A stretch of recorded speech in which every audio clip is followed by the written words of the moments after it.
Today we are talking the top 21 in-demand soft skills in all of life. Number 3, commitment. Commitment being the third, let me make sure I'm looking at the right list. Yes, commitment being the third key soft skill moving forward.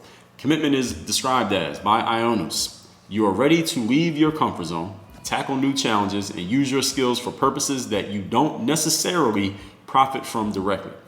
Dedicated people invest time and energy in helping others, for example, by working on social projects. At work, commitment means not just doing your job, but giving more than what is expected. Committed employees often have a positive effect on the entire work environment. This is one of the soft skills that can help you advance your career. Close quote. Now, commitment, this is a huge one. The reason why this one is so huge, especially in the work world, is that the worst thing that anyone wants as an employer, as a boss, as a manager, as an owner, are people who are, you don't want mercenaries on your team.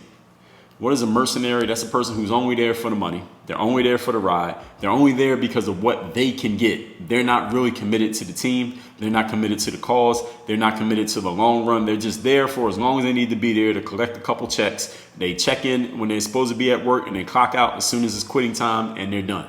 They have no commitment to what they're doing. And you may need to grab a mercenary every now and then for your work, but in the long run, I can tell you as an employer myself, as an owner myself, I don't like having mercenaries on my team. I want people who are committed. I want people who are bought into the cause, bought into the vision, and of course it's about the money because we all got to eat, but it's about more than the money.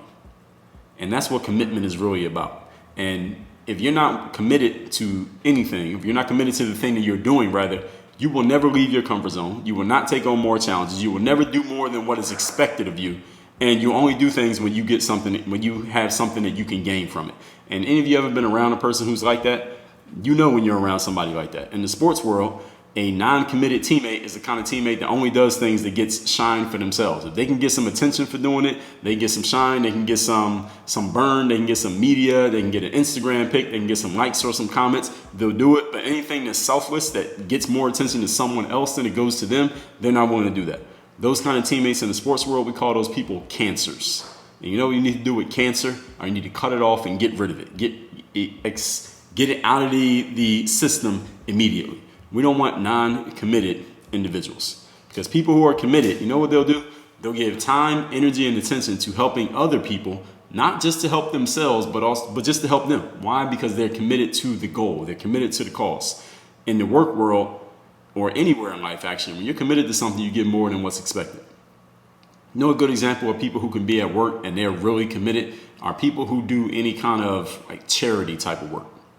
People who do charity work, who make all those phone calls, they're making cold calls and just beating up the phones, just trying to get donations, whether it's for a political campaign, whether they're trying to save some children, whether they're trying to get clean water for some people, whether they're trying to find a cure for cancer, whatever they're trying to get a donation for. Those people who work for charities and often not-for-profit organizations they're not doing it because they make more and more money the more donations they get. They do it because they're committed to the cause, whatever that cause happens to be. So if you want to see some committed people at work, go find some people who work at a charity because they have to be committed because they're not doing it for the money.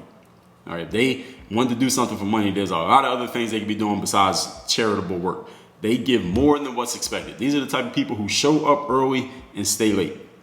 These are the kind of people that the boss has to kick you out of the office. You can't come to the office. You can't come to the gym. These are the players who are coming to the gym early and they're staying at the gym late, giving more than what is expected of them. Committed people often have a positive effect on the entire environment, on everyone around them. Why? Because they're so committed, everyone else around them sees that and they're like, damn, maybe I need to step my game up. Maybe I need to show up a little bit earlier. Maybe I need to work a little bit harder than I've been working. Maybe I'm not giving as much as I could be given up to this point. I thought I was giving a lot, but maybe I'm not giving as much as I thought I was. That is what commitment looks like. My question to you is, as you're listening to this right now, how committed are you to what you're doing? How much of a commitment have you made to what you're doing? And if someone was to come watch you at work right now, how committed are you really? I mean, I know it sounds good to be committed, but how committed are you really to what you're doing based on your actions, not based on your words?